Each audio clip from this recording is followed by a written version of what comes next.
आरम जैमसीरी praise the Lord. आज का जो मैसेज है आप लोगों के जो प्रभु के प्यारे लोग हैं, विश्वासी भाई बहन हैं, उनके लिए बहुत ज़्यादा इम्पोर्टेंट है। आज का जो मैसेज है, आज का जो वचन ये है कि प्रभु का आत्मा और पवित्र बाइबल क्या हमें लालच करना सिखाता है।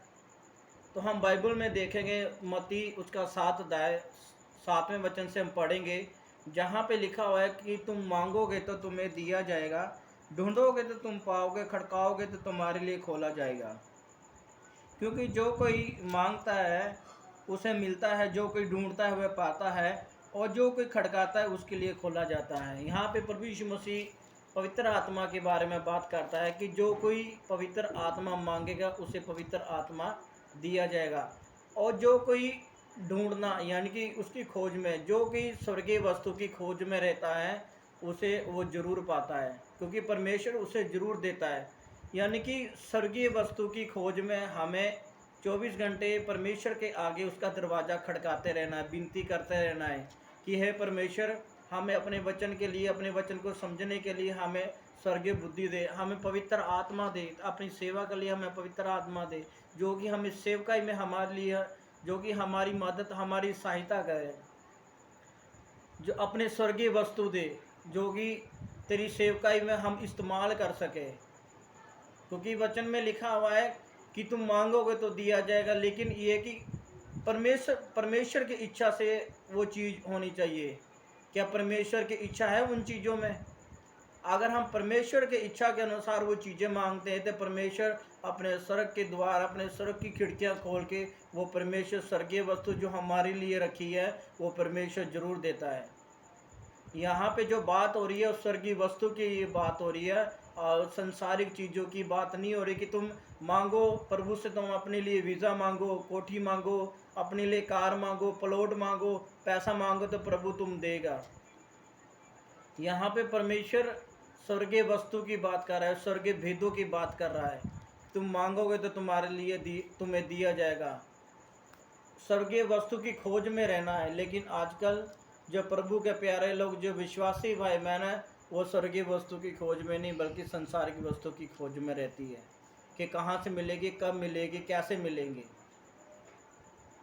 तो हम दूसरा वचन देखेंगे जहाँ पे लिखा है लूका उसका 11 अध्याय उसका 13वें वचन से हम पढ़ेंगे, जब तुम बुरे होकर अपने बच्चों को अच्छी अच्छी वस्तु देना जानते हो तो स्वर्गीय पिता अपने मांगने वालों को पवित्र आत्मा क्यों नहीं देगा।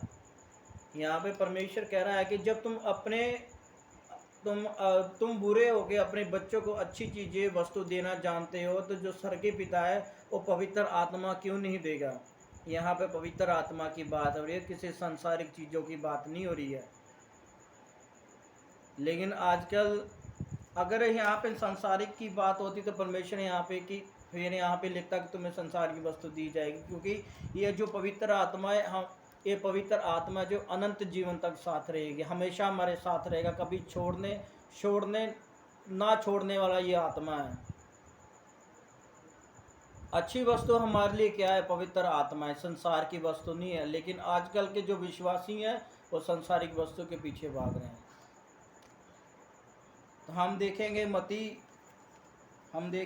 उसका 19 अध्याय और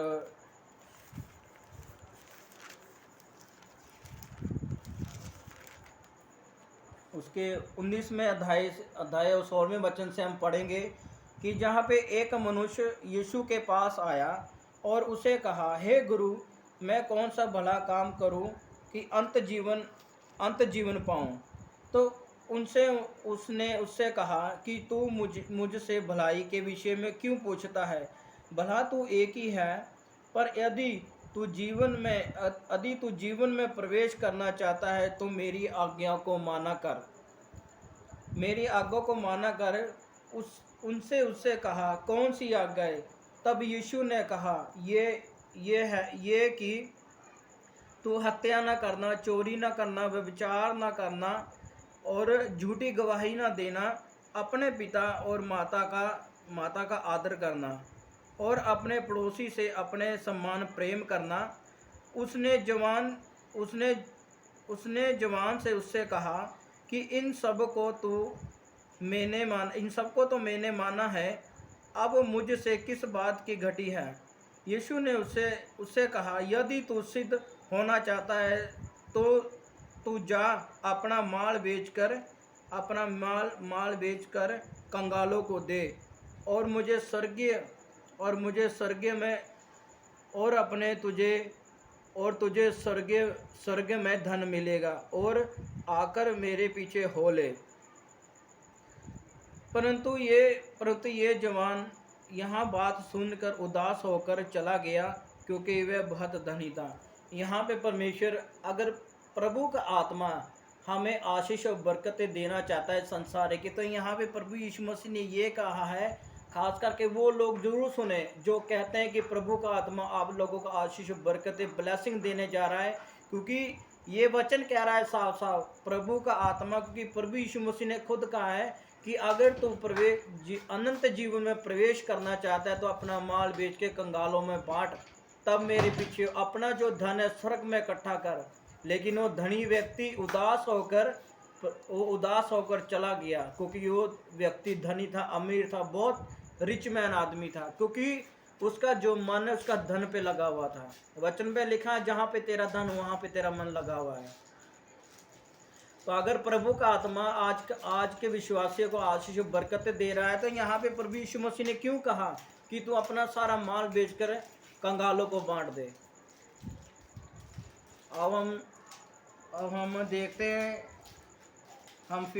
हैं, दूसरे वचन में देखते हैं याकूब। हम याकूब में पढ़ते हैं कि परमेश्वर का आत्मा क्या कहता है। याकूब पढ़ेंगे तो उसमें से थोड़ा और क्लियर हो जाएगा। मैं